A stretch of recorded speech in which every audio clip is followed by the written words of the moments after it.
We were childhood friends, running a trucking business together. A net profit of over $350,000 a year. At the end of year split, he tossed me an envelope with $8,000 cash. Buddy, he said, you don't own the rig. This is for your trouble. I looked at him and his wife, celebrating their new BMW and their new house, and I smiled as I took the money. What he didn't know was that over the years, I hadn't just memorized every route, I had gotten to know every single client. The day I rolled up in my own tractor trailer and snatched his biggest contract right from under him, he completely lost his mind. Rick shoved a thick envelope into my hand and clapped me on the shoulder. Mark, my man, it's been a long year. His voice was thick with booze and a condescending sort of charity. I squeezed the envelope. It wasn't thin, but it wasn't fat either. The bills inside were so crisp they felt sharp. Rick, what's this? $8,000. A little something for your trouble. He grinned, showing off teeth stained yellow from years of smoking and drinking. It was a good year. We cleared $350,000, net. You don't have a truck in the game, you're just riding along, so that's a damn good piece of change for you. 350,000. 8,000. The two numbers exploded in my head, leaving a dull ringing in their wake. My heart plummeted, a lead weight in my chest. His wife, Brenda, clung to his arm, dangling the keys to a brand new BMW. The blue and white logo seemed to burn into my eyes. Mark, you just keep working hard for my Rick next year, and we'll take care of you.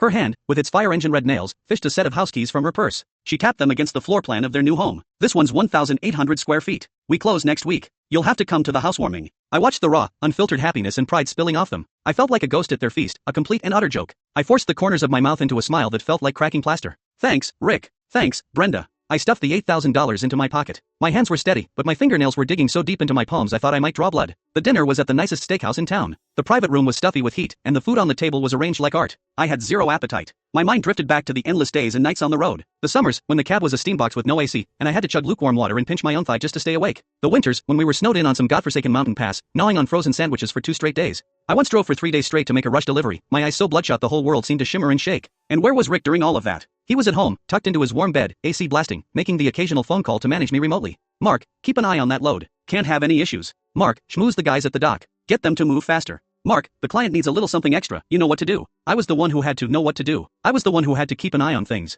I was the one changing tires in a blizzard and laying down planks in the mud. And he was the boss, reaping all the rewards. All because the title of that tractor trailer had his name on it. Here, Mark, have some lobster. You need to put some meat on your bones. You're all skin and bones from the road, Brenda said, dropping a piece into my bowl with the kind of pity you'd show a distant, poor relative. Yeah, trucking's a tough life, Rick chimed in, taking a sip of his whiskey. But that's what being a man is about. You gotta have something to strive for. His something to strive for was the BMW key fob in his hand and the new house keys in his wife's. My something to strive for was the $8,000 in my pocket. My trouble money. I kept my head down, pushing rice around my bowl, saying nothing. Every grain felt like sand scratching my throat. Humiliation and rage churned in my gut like molten iron. 4 years. We'd been partners for 4 years. Every route, every client, every way station attendant with a bad attitude, I knew them all. I'd learned them through sweat and sleepless nights. I had an encrypted file on my phone. In it were the contact details for every single client. Their shipping schedules, their bottom line prices, even what brand of cigars they liked or what kind of coffee they drank. Rick knew none of this. He just knew how to watch the numbers climb in his bank account each month.